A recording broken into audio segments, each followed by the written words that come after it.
Assalamualaikum warahmatullahi wabarakatuh. Selamat sore, salam sejahtera untuk kita semua. Salam merayu, salam untuk saudaraku semua yang ada di dalam maupun di luar negeri. Semoga damai selalu. Dan yang baru menjalani sakit mudah-mudahan cepat sembuh.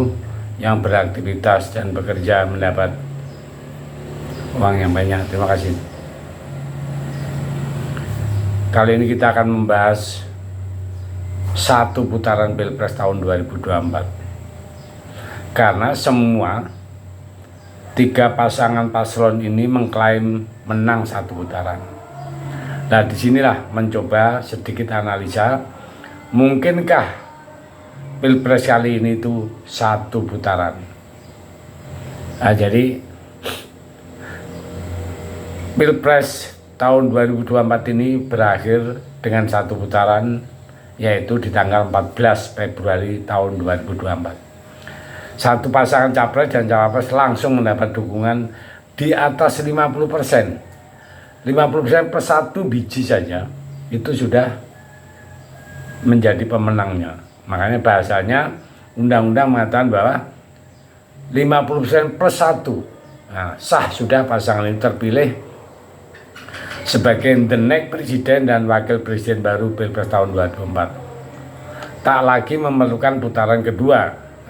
Pertanyaan ini kembali datang ketika kita merasa kabar akhirnya ini semua kubu pasangan capres tiga dia mengklaim menang satu putaran.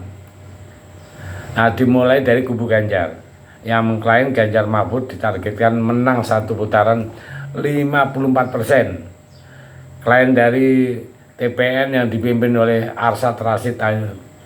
Tapi kalau dilihat dari suasana sih yang mungkin kita akan sampai di dua putaran ya. Nah, menurut saya ya, dua pasangan ini juga mungkin akan seru. Selanjutnya Anies ya.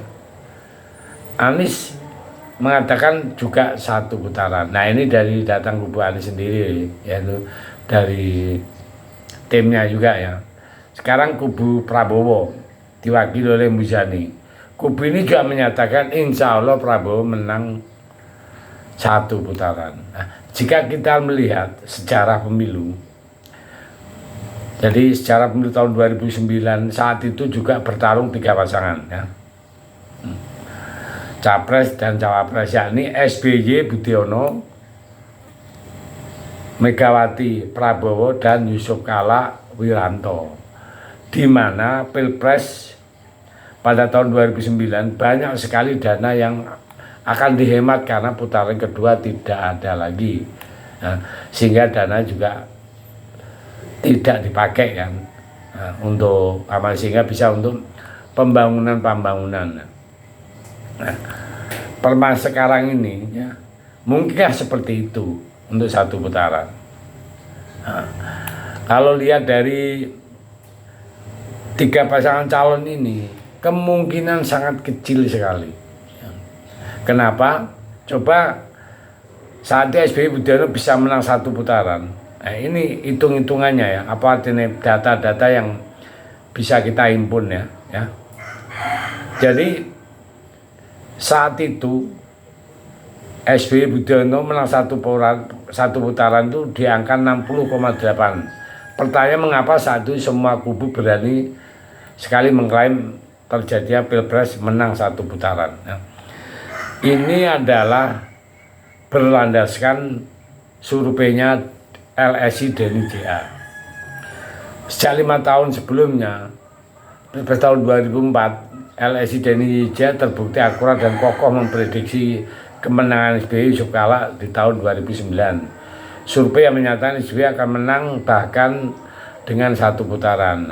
Saat itu, sejak 3 bulan sebelum hari coblosan sampai 2 bulan sebelum coblosan, elektabilitas SBY Budiono sudah stabil minimal di angka 51% hingga 54%. Dengan berhasilnya prediksi tersebut di tahun 2009, PWI ya, menganugerahkan the new maker of election tahun 2009. Di mana LSI dianggap menjadi pusat berita membawa isu yang kemudian menyedot begitu banyak perhatian dan menenggelamkan isu-isu besar lainnya. Nah, lalu bagaimana dengan Pilpres tahun 2024 ini? Akankah Pilpres ini juga berakhir dengan satu putaran? Tentu saja ini harus dilihat ya, disimak. Nah, tetapi potensi satu putaran tetap ada ya. Tapi kalau kita lihat tren yang ada, makanya berdasarkan pengalaman survei 20 tahun yang lalu, tahun 2003 sampai sekarang ini, Denny Jaya itu sudah terbiasa melihat data ya, data-data yang ada. Nah, pola-pola yang dipakai Denny Jaya juga sama. Untuk putaran ini juga dia tetap berpatokan di survei ya. Nah, jadi LSI Denny Jaya ini awal Desember kemarin tahun 2003 dia juga membuat survei ya yang kredibel ya. Nah, saat itu dukungan Prabowo Gibran itu sudah di atas 42% elektabilitas Prabowo Gibran. Nah, sehingga untuk mencapai 51 ke atas dia masih butuh di atas 8-10%. Nah, sedangkan ya, Prabowo dan Gibran ini akhir-akhir ini itu banyak blunder yang dilakukan ya. Mana saja blunder yang baru kemarin kita lihat ini, blunder masalah Jogja yang dilakukan oleh kader PSI Adirmando itu dengan sendirinya berdampak. Karena apa? Karena itu adalah kewetuannya Kaisang.